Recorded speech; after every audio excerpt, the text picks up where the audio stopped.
Epic Universe has officially been open for a month at the time of recording this video, and let me tell you, Universal has delivered big time. From world-class food, immersive theming, incredible shows, and some of the best attractions on the planet, one of them being Stardust Racers. This ride absolutely lives up to the hype. It's fast, intense, sleek, and easily in my top 3 coasters in Orlando. Dual tracks, launches, inversions, airtime, an epic score. It's the headline ride of Celestial Park. It's truly incredible. It also is possibly the worst ride in the park. So what's the problem? The queue. Now, before we get into the reasons why it's the worst ride queue ever built by Universal, period, we need to first talk about Celestial Park, the only original land that acts as the hub world between all the other lands in the park. Visually, it's one of the most beautiful areas in the park, especially at night. Universal said they wanted to put the park back in theme park, and they were not kidding. There are sprawling gardens, fountains, glowing lights, also a lot of concrete with zero shade and no trees. Okay, it's not all perfect, but the land looks amazing. But here's something strange. If you just find yourself walking around the gardens of Celestial Park, you might discover some weird things. Like, for instance, a high-end seafood restaurant guarded by mermaid statues, a pizza joint dedicated to a moon god that looks like Peter Griffin, a barbecue restaurant built around a glowing oak tree, a sushi place named after a cosmic blue dragon, and a candy store run by a teddy bear named Captain Cacao. Now, if you're just a casual park guest walking around, you're probably wondering, what the hell is going on here? Unlike most theme park lands that follow a consistent and easy to grasp theme, Celestial Park just feels random, like a mashup of cool ideas that are just vaguely connected by space. And believe it or not, there's an actual reason for this. Universal did create lore for Celestial Park, but here's the issue. None of that is communicated in the park itself, which brings us back to Stardust Racers. This ride should have been the perfect opportunity to explain what Celestial Park is, why we're here, and what we're racing for. The queue was the one chance to establish that story. So what did we get? Nothing. No characters, no mission, no pre-show, no lore, but hey, we got some New York City subway tiles and these glowing balls to stare at for 2 hours. Now, Universal has not actually put out an official detailed lore explanation to the public about Celestial Park, but speaking to Universal team members who work on Stardust and the subtle storytelling that is in the park, I've been able to piece together the lore that does exist and the story behind Celestial Park. It all started years ago with a race of people known as Celestians who inhabited the world. They were a peaceful and intelligent civilization, many becoming artists, explorers, and musicians. One notable man among them, however, an inventor by the name of Vincent Various, discovered something: the Chronos, a massive 30-foot tall monolith capable of extraordinary things. Where it came from or its original inventor is unknown, but Vincent, being the genius he was, built a generator for it, the carousel. By using the manual labor of space animals, not very nice of him, he was able to use the celestial energy and power the Chronos, allowing him and the other Celestians to travel to different universes, specifically the 4 notable universes that we see in the Chronos itself. They flourished, traveling to different universes and bringing back their discoveries to their homeworld of Celestial Park, creating a rich and diverse culture. They were also able to harness the power of comets, even riding them, which brings us Stardust Racers. Look though, the whole story, it's pretty vague, and I've even heard some conflicting explanations about the origins between team members, but this is the version of the story that most people can agree on. I can guarantee you that most of you watching this video had no clue of its origins. The reason why this is so surprising to me is because Epic actually has the best ride queues of any theme park in the entire world. Monsters Unchained has easily become my favorite ride in the park, and honestly my favorite dark ride ever. Yes, even over Ministry of Magic. I know, controversial, it's not even close in my opinion. Not only is it thrilling, spooky, loaded with cutting edge tech, but what really sets it apart? The queue. You walk through dark gothic chambers inside Victoria Frankenstein's castle. You witness her creations, the original Frankenstein, her failed experiments, discover how she captured all the monsters, and you're introduced to the greatest character in all of fiction, Igor. I am Igor. The mood is eerie and intense, and to top it off, it has the most impressive pre-show I've ever seen in a theme park. And here's the crazy part. It's not even the best queue in the park. Between the Ministry of Magic queue, which could be an attraction in and of itself, like no, literally. When Ministry was shut down for team member previews, my girlfriend and I literally just walked the queue before being able to ride the ride, and there was a line for that. It's a massive, detailed walkthrough of the Wizarding World's political center ripped straight from the movies, and it's just a marvel. Then on the other side of the park you have Mario Kart with its queue, which is arguably better than the ride itself. It might also be my favorite line. You explore Bowser's castle complete with Easter eggs, clever little book titles, you see his study, his throne room, his treasures and trophies. There's just so many clever little details and little Easter eggs for you to explore in that line. It's amazing. These are the top of the line queues, but what about the other rides in the park, okay? Maybe Universal, did they just like front load all of their budget into these 3 rides, the Triple M's I call them, and just call it a day? Nope. Take Yoshi's in Nintendo Land. A ride made for toddlers has an extensively decorated line harkening back to the original game. Hell, even Racers Rally, a literal 30-second ride, a waste of time and my most hated ride of the park, has more theming than Stardust. Okay, alright, maybe it's just a coaster thing, right? Nope. Let's look at the other 3 coasters in the park. You have Curse the Werewolf, Hiccup's Wing Gliders, and Minecart Madness.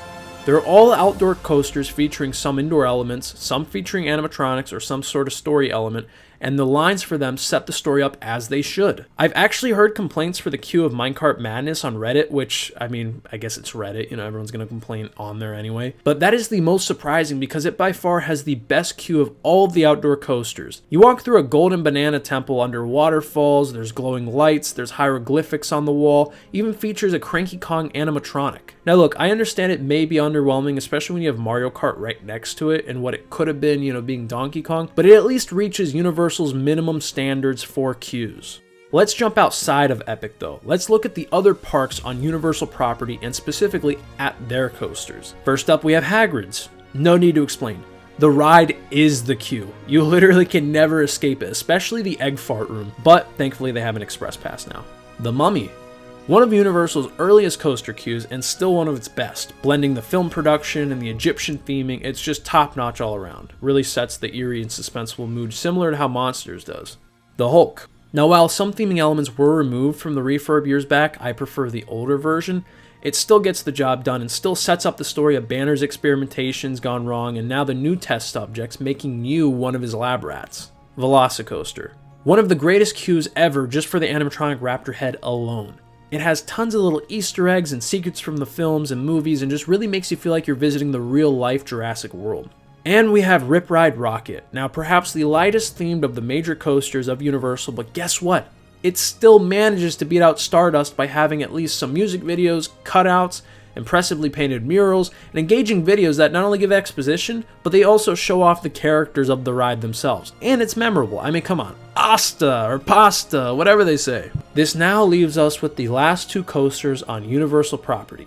Flight of the Hippogriff and the Troller Coaster. And guess what? They still beat Stardust.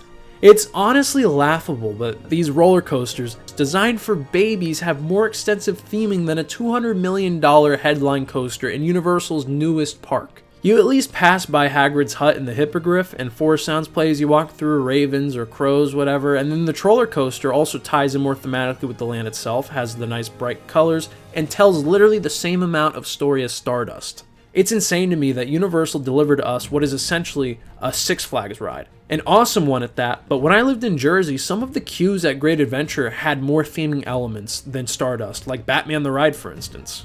So what can they do about it?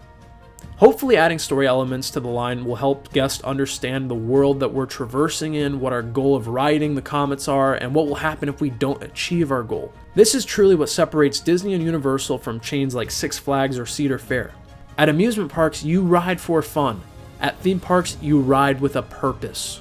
Now, what should the redesigned queue look like?